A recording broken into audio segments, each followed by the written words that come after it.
Good morning, children. Today we are going to start with the next topic, which is insurance. It is again one of our very important services which is required by the business. ये एक ऐसी service है जिसके बिना हमारा business काम नहीं कर सकता. Essentially, we need insurance. Now, what is insurance? Insurance is a means of providing against loss caused by natural or man-made factors. जितने भी हमारे बिजनेस हैं, हमारी प्रॉपर्टी है या जो कुछ भी है, उनको कुछ ना कुछ we both of our life and property, हमारी लाइफ एज वेल एज हमारी जो प्रॉपर्टी है, it is expose to many risk. इसमें बहुत सारे रिस्क इन्वॉल्व हैं. अगर जो हमारी प्रॉपर्टी है उसको क्या रिस्क है कि हमारी प्रॉपर्टी डिस्ट्रॉय हो सकती है, ख़राब हो सकती है, टूट सकती है. और हमारी लाइफ को क्या रिस्क है कि बिकॉज ऑफ एक्सीडेंट हमारी लाइफ में कुछ प्रॉब्लम आ सकती है, अनटाइमली डेथ हो सकती है. तो इन सब चीज़ों से अपने आप को प्रोटेक्ट करने का जो मेजर है, जो मेथड है, जो तरीका है, दैट इज़ इंश्योरेंस. इंश्योरेंस की डेफिनेशन क्या है? It is a contract in which one party agrees in return for a consideration called as premium, which can be paid monthly, quarterly or yearly to pay an agreed amount of money to another party to make good a loss, damage or injury to something of value.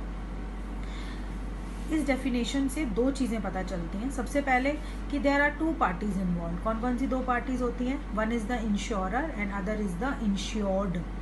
Insurer मतलब the firm, the company जो हमें protection provide करती है.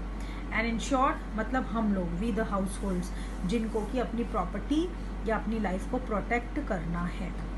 तो जो इस contract में, इस एग्रीमेंट में क्या होता है कि जो इंश्योर्ड होता है वो कुछ कंसिडरेशन पे करता है इंश्योरर को कि I am giving you the consideration, मैं आपको कंसिडरेशन पे कर रहा हूँ और उसके बदले में आप हमारा जो लॉस होगा, you make good our loss. क्या मतलब होता है मेक गुड अवर लॉस? कि जितना भी हमारा लॉस हुआ है सिर्फ आप हमें हमारा वो लॉस पूरा करवा देंगे, उससे ज़्यादा आप हमें कुछ भी पे नहीं करेंगे. तो ये होता है हमारा इंश्योरेंस.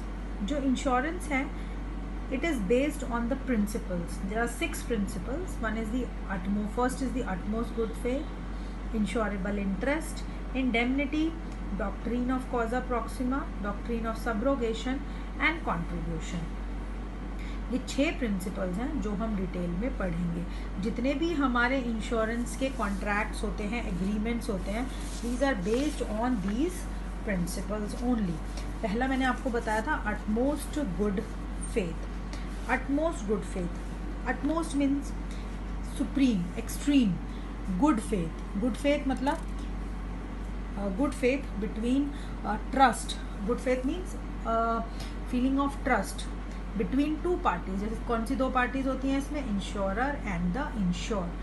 तो ये जो हमारा प्रिंसिपल है वो ये कहता है कि जो इंश्योरर होता है और जो इंश्योर्ड होता है, they have a position of faith and trust towards each other. उनका दोनों एक दूसरे के लिए फेथ और ट्रस्ट होना चाहिए. फेथ एंड ट्रस्ट मतलब कि वो झूठ नहीं बोलेंगे एक दूसरे से, कुछ भी छुपाएंगे नहीं. ये होती है faith and trust. The contract of insurance is a contract of utmost good faith. Both the insurer and the insured should display good faith towards each other in regard to the contract. दोनों को एक दूसरे के लिए good faith दिखाना चाहिए. दोनों कैसे दिखाएंगे? The insured must voluntarily make full accurate disclosure of all the facts. जो इंश्योर्ड है, जिसको अपनी प्रॉपर्टी या अपनी लाइफ इंश्योर करानी है, वो अपने आप full accurate disclosure of all the facts, जितनी भी इंफॉर्मेशन है सच सब कुछ बताएगा, कुछ भी चीज़ नहीं छुपाएगा जो कि आपके रिस्क से रिलेटेड होगी. और इंश्योरर इन टर्न, जो इंश्योरर है वो भी, the insurer must make clear all the terms and conditions in the insurance contract. वो सारे टर्म्स एंड कंडीशंस जो है इंश्योरेंस कॉन्ट्रैक्ट में, उसके बारे में बताएगा कि क्या क्या चीज़ों में आपका रिस्क कवर्ड है और क्या क्या चीज़ों में आपका रिस्क कवर्ड नहीं है. तो दोनों की एक दूसरे के लिए ये रिस्पॉन्सिबिलिटी है कि दोनों ही एक दूसरे से कोई बात नहीं छुपाएंगे. इंश्योरर ने छुपाया, इंश्योर्ड ने नहीं छुपाया, या इंश्योर्ड ने छुपाया और इंश्योरर ने नहीं छुपाया, दोनों ही केसेस में अगर कुछ प्रॉब्लम आती है तो आपका जो इंश्योरेंस कॉन्ट्रैक्ट है it will become null and void. Null and void मतलब कि सब बेकार हो जाएगा। So I give you an example. बेटा जब भी एग्जाम में क्वेश्चन आएगा you have to write an example. मान लीजिए आता है कि explain this principle of insurance, तो you have to write the example whether asked और नॉट। द एग्जाम्पल क्या है? Mister X is a heart patient but he hides this fact to LIC while taking a life policy. एक person था mister X, he is a heart patient, उसको कुछ disease है and he is taking a life policy. वो अपनी life policy ले रहा है और ये बात छुपाता है कि उसको कोई हार्ट डिजीज़ है। तो on his death due to heart attack, थोड़े टाइम बाद उसकी डेथ हो जाती है because of heart attack, LIC can refuse to pay the compensation to his legal representative because a material fact was not disclosed by the insured. तो जो LIC है वो रिफ्यूज़ कर सकता है। क्यों रिफ्यूज़ कर सकता है? क्योंकि LIC ये बोलेगा कि आपने ये बात क्यों छुपाई कि आपको कोई डिजीज़ है, और उसी डिजीज़ की वजह से आपकी डेथ हो जाती है।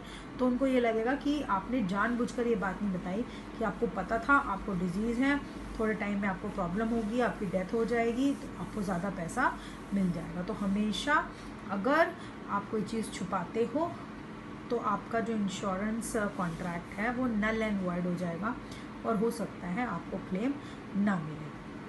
So this is the first principle. Now the second principle is insurable interest.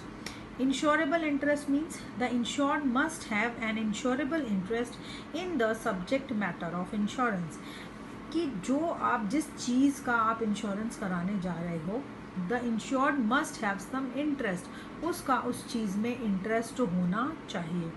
Insurable interest means some pecuniary interest in the subject matter of the insurance contract. आपका उस सब्जेक्ट मैटर में जिसके लिए भी आप पॉलिसी लेने जा रहे हो आपका कुछ इंटरेस्ट होना चाहिए। फॉर एग्जाम्पल, आप एक LIC पॉलिसी लेते हो, आप अपने लिए ले सकते हो, अपने फैमिली मेम्बर्स के लिए ले सकते हो, अपने सन, डॉटर, वाइफ, मदर, फादर के लिए ले सकते हो, लेकिन आप क्या पड़ोसियों के लिए, नेबर्स के लिए इंश्योरेंस पॉलिसी लोगे? नहीं। क्यों? क्योंकि आपका उसमें कोई इंश्योरेबल इंटरेस्ट नहीं है।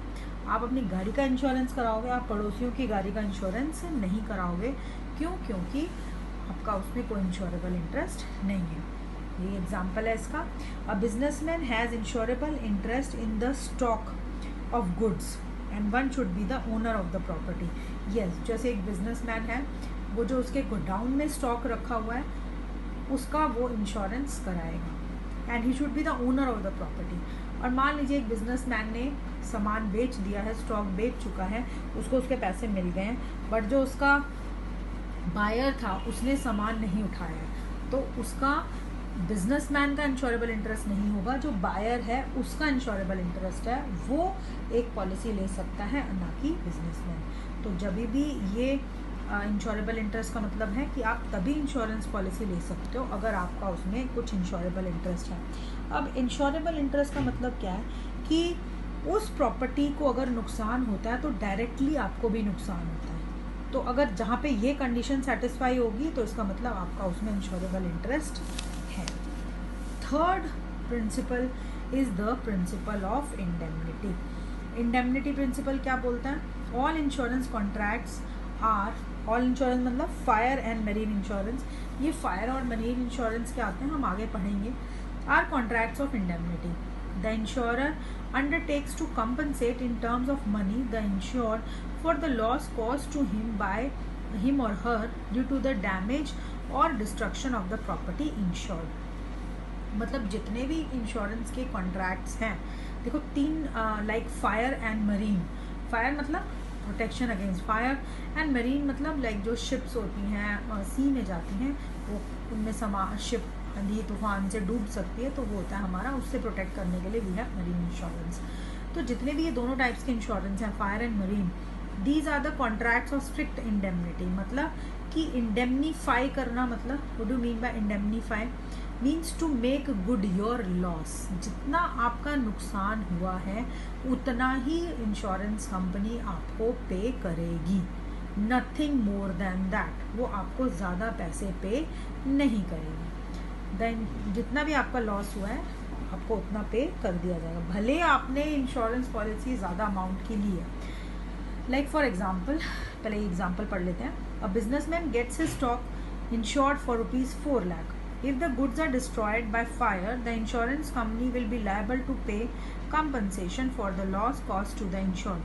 However, the maximum compensation shall be 4 lakh even if the loss is more than this.